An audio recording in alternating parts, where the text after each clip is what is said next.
സ്നേഹപൂർവ്വം ഷമ സീരിയലിൻ്റെ ലേറ്റസ്റ്റ് എപ്പിസോഡിൻ്റെ റിവ്യൂയിലേക്ക് എല്ലാവർക്കും സ്വാഗതം. അങ്ങനെ ബെഞ്ചമിൻ ഗൗതത്തിനോട് പറയണേ, എടോ ഗൗതം, താൻ ദിവസം കൊണ്ട് കാത്തിരുന്നോ? അധികം വൈകാതെ തന്നെ കൺമുഖത്തിൻ്റെ തകർച്ച തനിക്ക് നേരി കാണാം. അത് ഞാൻ ചന്ദ്രശേഖരൻ സാറിന് കൊടുത്ത വാക്കാണ്. ഉടനെ തന്നെ ആ വാക്ക് ഞാൻ പാലിച്ചിരിക്കും. അതിനുള്ള തിരിമറികൾ ഞാൻ അവിടെ തുടങ്ങിക്കഴിഞ്ഞു. അന്നേരം ഗൗതം പറയുന്നുണ്ട്, എന്തൊക്കെ തന്നെ പറഞ്ഞാലും വല്യച്ഛനെ ബിസിനസ്സിൻ്റെ കാര്യത്തിൽ വലിയ അറിവുള്ള ആളാണ്. വല്യച്ഛനറിയാത്ത കാര്യങ്ങളൊന്നുമില്ല. പിന്നെ വരണം, അവൻ്റെ കാര്യവും പറയണ്ടല്ലോ, എല്ലാത്തിലും സ്മാർട്ടായിട്ടുള്ള ബിസിനസ്മാൻ. അങ്ങനെയുള്ള അവരെ കബളിപ്പിച്ച് നമുക്ക് ഈ പ്ലാൻ ഭംഗിയായിട്ട് പൂർത്തിയാക്കാൻ പറ്റുമെന്ന് ബെഞ്ചമിന് കോൺഫിഡൻസ് ഉണ്ടോ? അന്നേരം ബെഞ്ചമിൻ പറയണേ, ഗൗതം, താൻ പറഞ്ഞത് ശരിയാ. കടമംഗലം ഗ്രൂപ്പിലെ പരമേശ്വരൻ വലിയ ബിസിനസ് പരിജ്ഞാനി, വലിയ അറിവുള്ള ആളും ഒക്കെയാണ്. അതുപോലെ വരുണ സ്മാർട്ടാണ്. നമ്മളെക്കാൾ ബുദ്ധിയില്ലാത്ത ആളെ തോപ്പിച്ച് നമ്മൾ ജയിക്കുന്നതിൽ എന്ത് ത്രില്ലാടോ ഉള്ളത്? നമ്മളെക്കാൾ സമർത്ഥന്മാർ നമ്മുടെ ഭൂമി തോറ്റിരിക്കുന്നത് കാണാനല്ലേ ഒരു ത്രില്ലുള്ളൂ. ഗൗതം, താനും തൻ്റെ അച്ഛനും കൂടി കടമകൾക്ക് മുമ്പ് ചെറിയ ചെറിയ രീതിയിലുള്ള പല രീതികളും കാണിച്ചിട്ടുണ്ട്. എന്നാൽ ബെഞ്ചമിൻ്റെ രീതികൾ അതുപോലെയൊന്നുമല്ല. അതിൽ വലിയ കാര്യങ്ങളാണ് ബെഞ്ചമിനോട് ചെയ്തു വെച്ചിരിക്കുന്നത്. കടമംഗലം ഗ്രൂപ്പിൻ്റെ അസ്ഥികാരം കണ്ടിട്ടേ ബെഞ്ചമിൻ അടങ്ങുള്ളൂ. പിന്നീട് കാണിക്കുന്നത് മുത്തശ്ശിയും പ്രിയങ്കയും കൂടി സംസാരിക്കുന്നതാണ് കേട്ടോ. അന്നേരം മുത്തശ്ശി പറയണേ, എന്നാലും മോളെ, നമ്മൾ എങ്ങനെ ഉണ്ടാക്കാനാണ് ഈ 5 ലക്ഷം രൂപയൊക്കെ? കയ്യിലാണെങ്കിൽ ഒരു നയ പൈസ ഇല്ല. ചെറിയ എന്തെങ്കിലും തുകയായിരുന്നെങ്കിൽ നാളെ കിട്ടിയിട്ടാണെങ്കിലും ദേവനോട് ചോദിച്ചിട്ടെങ്കിലും ആ തുക കണ്ടെത്തായിരുന്നു. ഇതിപ്പോൾ 5 ലക്ഷമല്ലേ? അത്രയും തുകയൊക്കെ ആരുടെ കയ്യിൽ എങ്ങനെ ഉണ്ടാകാനാ? ഈ സമയം പ്രിയങ്ക പറയണേ, ഒരു കാര്യം ചെയ്യാം, അച്ഛനെ കൊണ്ട് തന്നെ ഈ തുക നമുക്ക് വാങ്ങിപ്പിക്കാം. എങ്ങനെ വാങ്ങിപ്പിക്കാമെന്ന് നീ പറയുന്നത്? പിന്നെ ഈ കാര്യം ചോദിച്ച് ദേവൻ്റെ അരികിലേക്ക് ചെന്നാൽ മതി, അവൻ നമ്മളെ ആട്ടിവിടും. എൻ്റെ മുത്തശ്ശി, അച്ഛനോട് പൈസ എങ്ങനെയാണ് ചോദിക്കേണ്ടതെന്ന് എനിക്കറിയാം. ചോദിക്കേണ്ട ഒരു രീതി ചോദിച്ചാൽ അച്ഛൻ തന്നെ പൈസ തരും. മുത്തശ്ശി എൻ്റെ കൂടെ ഒന്ന് വന്നാൽ മാത്രം മതി. അങ്ങനെ പറഞ്ഞ് മുത്തശ്ശീനെയും കുട്ടി പ്രിയങ്ക നേരെ ദേവൻ്റെ അരികിലേക്ക് ചെല്ലുവാണ് കേട്ടോ. ഈ സമയം ദേവൻ ഇവിടെ ഭക്ഷണം കഴിച്ചുകൊണ്ടിരിക്കുമായിരിക്കും. അന്നേരം പ്രിയങ്ക പറയണേ, അച്ഛാ, എനിക്കൊരു കാര്യം പറയാനുണ്ട്. ഞാനിവിടെ നിൽക്കുന്നതാണല്ലോ എല്ലാവർക്കും പ്രശ്നം. അത് കാരണം ഞാനിവിടുന്ന് പോകാൻ തീരുമാനിച്ചു. വിദേശത്തേക്ക് ഒരു വിസ ഞാൻ റെഡിയാക്കി വെച്ചിട്ടുണ്ട്. പുറത്തേക്ക് പോയി കഴിഞ്ഞാൽ പിന്നെ എല്ലാ കാര്യങ്ങളും എനിക്ക് മറക്കാൻ പറ്റും. ഞാൻ കാരണമുള്ള മറ്റുള്ളവരുടെ ബുദ്ധിമുട്ടും ഇല്ലാതായി കിട്ടുമല്ലോ. ഞാനിവിടെ നിന്ന് പോകുന്നത് തന്നെയാണല്ലോ മറ്റുള്ളവർക്ക് സന്തോഷം. എല്ലാവരും സന്തോഷിക്കട്ടെ. ഈ സമയം യശോദ ചോദിക്കണേ, ഇതെന്താ ഇപ്പം നീ ഇങ്ങനെ പുതിയൊരു തീരുമാനം എടുത്തത്? എന്താ ഇപ്പം അമ്മ അങ്ങനെ ചോദിക്കുന്നത്? അമ്മയെ മനസ്സുകൊണ്ട് ആഗ്രഹിക്കുന്നത് ഞാൻ ഇവിടെ നിന്ന് പോകണമെന്ന് തന്നെയല്ലേ? ഈ സമയം ദേവൻ പറയണേ, നീ പോകണമെന്ന് ആഗ്രഹമെങ്കിൽ നീ എന്താണെന്ന് വെച്ചാൽ ചെയ്തോ, ഞങ്ങളാരും ദിനം തടയാനൊന്നും പോകുന്നില്ല. അന്നേരം പ്രിയങ്ക പറയണേ, അല്ല, എനിക്ക് വിദേശത്തേക്ക് പോകുന്ന വിസ റെഡി ആയിട്ടുണ്ടെന്ന് ഞാൻ പറഞ്ഞല്ലോ. അതിനെനിക്ക് ഒരു 5 ലക്ഷം രൂപ അത്യാവശ്യമായിട്ട് കൊടുക്കേണ്ടതുണ്ട്. അച്ഛൻ എനിക്ക് ആ തുക തന്നാൽ മാത്രം മതി. എന്നെ കൊണ്ടുള്ള ശല്യമൊന്നും പിന്നെ അച്ഛനുണ്ടാവില്ല. എൻ്റെ കയ്യിൽ 5 ലക്ഷം പോയിട്ട് 500 രൂപ പോലും ഇല്ല. ഞാനൊരു അരപ്പട്ടിണിക്കാരനാണെന്നുള്ള കാര്യം നിനക്കറിയാത്തൊന്നുമല്ലല്ലോ. അതുകൊണ്ട് തന്നെ എനിക്ക് ഈ പണമൊന്നും സംഘടിപ്പിച്ച് തരാൻ പറ്റില്ല. ആരോടും ഇതിൻ്റെ പേരിൽ കൈ നീട്ടാനും എന്നെ കൊണ്ട് പറ്റില്ല. അന്നേരം പ്രിയങ്ക പറയണേ, അച്ഛൻ ഇങ്ങനെ പറഞ്ഞാൽ പിന്നെ ഞാൻ എന്ത് ചെയ്യാനാ? ഞാൻ വേറെ ആരോട് പോയി പണം ചോദിക്കും? ഈ സമയം ദേവൻ പറയണേ, അതെ, നീ എത്ര പണം കിട്ടിയാലും ഇവിടെ നിന്ന് പോകില്ലെന്ന് എനിക്ക് നല്ലപോലെ അറിയാം. ഇപ്പം നീ പണം വാങ്ങുന്നത് തന്നെ വരുണനെ രാധികനെ തകർക്കാനുള്ള എന്തെങ്കിലും പദ്ധതി ആസൂത്രണം ചെയ്യാനായിരിക്കും. ദേച്ച ഒരുമാതിരി അനാവശ്യം പറയരുത് കേട്ടോ. എടി മോളെ, നിന്നെ ഞാൻ മനസ്സിലാക്കാൻ തുടങ്ങിയിട്ടേ കുറച്ചധികം നാളുകളായി. ഇപ്പം നീ പണം ചോദിക്കുന്നത് വിദേശത്തേക്ക് പോകാനൊന്നുമല്ലെന്ന് എനിക്ക് നല്ലപോലെ അറിയാം. എൻ്റെ മോളുടെ ജീവിതം തകർക്കാനായിട്ടാ. അതിനുവേണ്ടി ഒരു ചില്ലി കാശ് പോലും നിനക്ക് എൻ്റെ കൈ കൊണ്ട് തരുമെന്ന് നീ വിചാരിക്കണ്ട. അങ്ങനെയാണല്ലേ? അങ്ങനെയാണെങ്കിൽ ഞാൻ കാണിച്ചു തരാം. മോളുടെ ജീവിതം ഒരിക്കലും തകർക്കാൻ പറ്റില്ലല്ലേ നിങ്ങൾ പറയുന്നത്? അവളുടെ ജീവിതം നശിപ്പിക്കുന്നത് എങ്ങനെയാണെന്ന് നിങ്ങൾ കണ്ടോ? അങ്ങനെ പറഞ്ഞ ദേഷ്യത്തിൽ മുത്തശ്ശിയും പ്രിയങ്കയും കൂടി അകത്തേക്ക് കയറി പോകുവാണ്ടോ. ഈ സമയം യശോദ പറയണേ, അമ്മ പറഞ്ഞിട്ടായിരിക്കും ഇവിടെ ഇങ്ങനെയൊരു നാടകമായിട്ട് നമ്മുടെ മുമ്പിലേക്ക് വന്നത്. എത്രയൊക്കെ കാര്യങ്ങൾ പറഞ്ഞ് മനസ്സിലാക്കി കൊടുത്തിട്ടും ഇവൾക്കൊരു മാറ്റമില്ലല്ലോ ദേവേട്ടാ. ഇവളെങ്ങനെയൊന്ന് ശരിയാക്കി എടുക്കുന്നത്? അന്നേരം ദേവൻ പറയണേ, എടോ യശോദേ, അക്കാര്യം തന്നെ വിട്ടേക്ക്. ഒരിക്കലും ഇവൾ നേരെയാകാൻ പോകുന്നില്ല. 5 അല്ല 50 ലക്ഷം കൊടുത്താലും ഇവള് ഈ സ്ഥലം വിട്ട് ഒരിടത്തേക്ക് പോകില്ല. വരുണിൻ്റെ രാധികയുടെ ജീവിതം തകർക്കണം, അത് മാത്രമേ ഉള്ളൂ ഇവളുടെ മനസ്സിൽ. പിന്നീട് കാണിക്കുന്നത് റൂമിലിടുന്ന ലാപ്ടോപ്പിൽ വർക്ക് ചെയ്തുകൊണ്ടിരിക്കുന്ന വരുണിനെയാണ് കേട്ടോ. ഈ സമയം വരുണും രാധികയും കുടിക്കാനുള്ള ജ്യൂസുമായിട്ട് അങ്ങോട്ടേക്ക് വരുവാണ്. എന്നിട്ട് ഒരു ഗ്ലാസ് ജ്യൂസ് വരുണെടുത്ത് കൊടുക്കുക. പിന്നീട് കയ്യിലുണ്ടായിരുന്ന ഗ്ലാസ് ജ്യൂസ് ഒറ്റ വലിക്ക് രാധിക തന്നെ ഇങ്ങനെ കുടിച്ചു തീർക്കുവാണ്. അത് കാണുന്നതും വരുൺ ഇങ്ങനെ അന്തം വിട്ട് നോക്കി നിൽക്കുവാണ് കേട്ടോ. അന്നേരം രാധിക പറയണേ, ഹോ, എന്തൊരു ചൂടാ!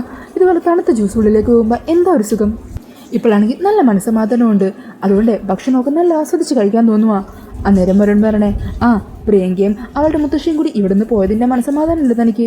പിന്നെ അല്ലാതെ അവരപ്പോൾ തനിക്ക് പേടിയായിരുന്നല്ലേ? പേടിയോ? എനിക്കോ? ഞാനതിന് അവരെ പേടിക്കുന്നത്? അവരെ എനിക്കൊരു ശല്യം ഇടുന്നു, ശല്യം. മനസ്സിലാവുന്നുണ്ട് എന്ന് പറഞ്ഞ് വരുൺ ചിരിക്കുവാണ് കേട്ടോ. അന്നേരം രാധിക അവിടെ നിന്ന് പോയി ചെറിയൊരു സ്റ്റൂൾ എടുത്ത് മുകളിൽ നിന്ന് എന്തോ എടുക്കാൻ ശ്രമിക്കുവാണ്. അത് കാണുന്നതും വരുൺ പറയണേ, എടോ, തനിക്ക് എന്തെങ്കിലും എടുക്കണമെങ്കിൽ എന്നോട് പറഞ്ഞാൽ പോരെ, ഞാൻ എടുത്തു തരില്ലേ? ഓ അത് വേണ്ട വരൂ, ഞാൻ തന്നെ എടുത്തോളാം. താനൊന്ന് മാറിക്കേ, എന്താ എടുക്കാനുള്ളത്? വേണ്ടെന്നല്ല പറഞ്ഞത്, ഞാൻ തന്നെ എടുക്കാം. എന്നിട്ടേ ഒരു ചെറിയ സാധനം പോലും എടുക്കാൻ പറ്റാതെ എന്ന് പറഞ്ഞ് എന്നെ കളിയാക്കാനല്ലേ? അന്നേരം വരൻ ചിരിച്ചുകൊണ്ട് പറയണേ, എന്നാലും രണ്ടുപേരും ഇവിടെ നിന്ന് പോയതിൻ്റെ പേരിൽ ഒരാൾക്ക് ഇതിന് മാത്രം ധൈര്യമൊക്കെ കിട്ടുമോ? ഇത് വരും കുറേ നേരമായിട്ട് എനിക്ക് കാര്യം പറഞ്ഞ് കളിയാക്കാൻ തുടങ്ങിയിട്ട്. അവർ രണ്ടുപേരും എനിക്ക് പേടിയില്ലെന്ന് പറഞ്ഞില്ലേ? ഓ അങ്ങനെയാണോ? ആ അങ്ങനെ തന്നെയാ എന്ന് പറഞ്ഞ് രാധിക അവിടെ എന്തോ സാധനം തപ്പിക്കൊണ്ടിരിക്കുവാണ്. ഈ സമയം വരും രാധികയ്ക്കിട്ടൊരു പണി കൊടുക്കാനായിട്ട് രാധികയെ പറ്റിക്കാൻ ശ്രമിക്കുവാണ് കേട്ടോ. ദേ പ്രിയങ്കി, നീ എന്തിനാണ് ഈ വീഡിയോ ഇങ്ങോട്ട് വന്നത്? അങ്ങനെ പറയുവാണ് വരുൺ. അത് കേൾക്കുന്നത് രാധിക പ്രിയങ്കിയോ എവിടെ എന്ന് പറഞ്ഞ് പെട്ടെന്ന് തന്നെ സ്റ്റൂളിൽ നിന്ന് കാല് തെറ്റി താഴത്തേക്ക് വീഴുവാണ്. അതുകൊണ്ട് വരുൺ ചിരിക്കുവാണ് കേട്ടോ. എന്താ വരുൺ ഈ കാണിച്ചത്? എൻ്റെ കാല് ഉളുങ്ങിലോ തോന്നുന്നത്? അന്നേരം വരുൺ രാധികയുടെ കൈകളിൽ കോരിയെടുത്ത് കട്ടിലിൽ കൊണ്ടുവന്നിരുത്തുവാണ്. എവിടെ കാല് തെറ്റിക്ക്, ഞാൻ മസാജ് ചെയ്ത് തരാം. അങ്ങനെ പറഞ്ഞാൽ വരുൺ രാധികയുടെ കാലിലൊക്കെ മസാജ് ചെയ്യുവാണ്. ഇപ്പോൾ എങ്ങനെയുണ്ട്? വേദന കുറവുണ്ടോ? വേദന കുറഞ്ഞിട്ടില്ലെങ്കിൽ ഇതുപോലെ എത്ര നേരം വേണമെങ്കിലും ഞാൻ മസാജ് ചെയ്യാം. എനിക്കതൊരു ബുദ്ധിമുട്ടല്ല. എന്നാലും പ്രിയങ്കനെ പേടിയുണ്ടെന്ന് സമ്മതിച്ചില്ലേ? ആ പേടിയുണ്ട്. അതെ, അവൾ മുത്തശ്ശിയും കൂടി വന്ന് എൻ്റെ ചെക്കനെ കൊത്തിക്കൊണ്ട് പോകുമെന്നുള്ള പേടിയാ. അത് കേട്ടുകാരൻ ചിരിക്കുവാണ് കേട്ടോ. അല്ല അതിരിക്കട്ടെ, കാലിൽ മാത്രമേ വേദനയുള്ളൂ. വേണമെങ്കിൽ ഞാൻ ബോഡി ഫുള്ള് മസാജ് ചെയ്യാം. അയ്യോ തൽക്കാലം വേണ്ട. വേറൊന്നറിയില്ലേ, ആണുങ്ങൾ പെണ്ണുങ്ങളെ മസാജ് ചെയ്യാനും അതുപോലെ പെണ്ണുങ്ങൾ ആണുങ്ങളെ മസാജ് ചെയ്യാനും പാടില്ലെന്നാണ്. എടോ അത് പാർലറിലല്ലേ? എവിടെയാണെങ്കിലും എന്താ, നമ്മളെ നിയമം പാലിക്കണം. ഓ അങ്ങനെയാണോ? ആ അങ്ങനെ തന്നെയാ എന്ന് രാധികയും പറയുവാണ് കേട്ടോ. ഈ സമയം വരുൺ കട്ടിലിങ്ങനെ കിടക്കുവാണ്. എന്നിട്ട് രാധികയുടെ കൈ പിടിച്ച് വലിച്ച് രാധികയുടെ മേത്തേക്ക് ഇങ്ങനെ വലിച്ചിടുവാണ്. അങ്ങനെ ഒരു പ്രണയത്തോടെ കുറച്ച് സമയം ചിലവഴിക്കുവാണ് കേട്ടോ.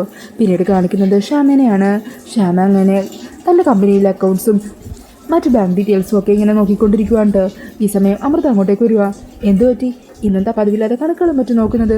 അന്നേരം ശ്യാമ പറയണേ, ഞാൻ എൻ്റെ അക്കൗണ്ട് ബാലൻസും അതുപോലെ എനിക്കുള്ള പ്രോപ്പർട്ടികളുടെ ലിസ്റ്റും മറ്റു ഡീറ്റെയിൽസും എൻ്റെ സ്വത്തുവകകളും എല്ലാത്തിൻ്റെ ഒരു കണക്കെടുക്കുമായിരുന്നു.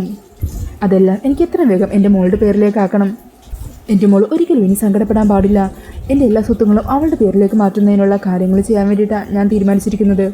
അന്നേരം അമൃത ചോദിക്കണേ, അല്ല നിയമപരമായിട്ട് അതെങ്ങനെ നടക്കും? അതെന്താ ഏട്ടത്തി അങ്ങനെ പറഞ്ഞത്? മറ്റൊന്നുമല്ല, ഷാമയുടെ സ്വത്തുക്കളെല്ലാം രാധികയുടെ പേരിലാക്കണമെങ്കിലേ രണ്ടുപേരും രജിസ്റ്റർ ഓഫീസിൽ വരണ്ടേ? രാധിക അങ്ങനെ എത്തിക്കഴിഞ്ഞാൽ ഷാമയാണ് തൻ്റെ അമ്മ എന്നുള്ള സത്യം രാധിക തിരിച്ചറിയില്ലേ? ഷാമയുടെ പിൻഗാമിയാണ് താനെന്ന് മനസ്സിലാക്കില്ലേ? അങ്ങനെ ആ സത്യങ്ങളെല്ലാം തിരിച്ചറിയുന്ന രാധിക ആ ഒരു ഷോക്കിൽ ഷാമയുടെ ഒരു സ്വത്തുക്കളും വേണ്ടെന്ന് പറഞ്ഞ് നിഷേധിച്ചാലോ? അപ്പോൾ ഷാമ എന്ത് ചെയ്യും? അല്ല ഏട്ടത്തി, അപ്പോൾ പിന്നെ എന്ത് ചെയ്യാനാ? അന്നേരം അമൃത പറയണേ, എന്താണെങ്കിലും ഒരു ദിവസം രാധികമോൾ എല്ലാ സത്യങ്ങളും മനസ്സിലാക്കും. ഷ്യാം ആരാണെന്നുള്ള സത്യവും തിരിച്ചറിയും. അതിനുശേഷമേ രജിസ്ട്രേഷൻ്റെ കാര്യം പോസിബിൾ ആകുകയുള്ളെന്നാണ് എനിക്ക് തോന്നുന്നത്. അല്ലെങ്കിൽ പിന്നെ ശ്യാമ ഒരു വക്കീലിനെ കണ്ട് ഒരു വിൽപ്പത്രം തയ്യാറാക്കി രാധികയുടെ പേരിലേക്ക് സ്വത്തുക്കൾ മാറ്റണം. അല്ലാതെ മറ്റൊരു മാർഗം നമ്മുടെ മുമ്പിലില്ല. അന്നേരം ശ്യാമ പറയണേ, ഏട്ടത്തി പറയുന്നത് ശരിയായിട്ടുള്ള കാര്യമാണ്.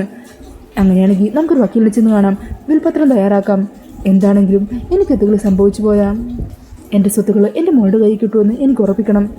ആ പിന്നെ ഏട്ടത്തിയുടെ മക്കളുടെ പേരിലുള്ള ആ പ്രോപ്പർട്ടിയും വീടും ഒക്കെ ഞാൻ ഇതിൽ നിന്ന് ഒഴിവാക്കിയിട്ടുണ്ട് കേട്ടോ. നിങ്ങൾക്ക് മാത്രമല്ല എൻ്റെ ഒപ്പം നിന്ന മറ്റുള്ളവർക്ക് വേണ്ടി നീക്കിയിരിക്കുന്നതൊക്കെ അതേപോലെ തന്നെ ഇരിക്കും. അതെല്ലാം ഒഴിച്ച് ബാക്കിയുള്ളത് മാത്രമോ ഞാൻ എൻ്റെ മോളുടെ പേരിലേക്ക് രജിസ്റ്റർ ചെയ്യുന്നത്. അന്നേരം അമൃത പറയണേ, ശ്യാമേ എനിക്ക് സന്തോഷമായിട്ട് എന്ന് വിചാരിച്ചിട്ടായിരിക്കും ശ്യാമ എൻ്റെ മക്കളുടെയും പേരിലുള്ള പ്രോപ്പർട്ടിനെ കുറിച്ച് പറഞ്ഞത്. പക്ഷേ ഞാൻ ആ സ്വത്തുക്കളും മറ്റും ഒന്നും ആഗ്രഹിക്കുന്നില്ല. അതിനൊന്നും വേണ്ടിയല്ല ഞാൻ ശ്യാമയുടെ ഒപ്പം നടക്കുന്നത്. ഇത്രയും വലിയ ഗായികയായ ശ്യാമക്കൊപ്പം നടക്കാനും ശ്യാമയുടെ ഒപ്പം സംസാരിക്കാനും എനിക്കൊരു ഭാഗ്യം കിട്ടിയില്ലേ? അത് തന്നെയാണ് ഞാൻ ഏറ്റവും വലുതായി കാണുന്നത്.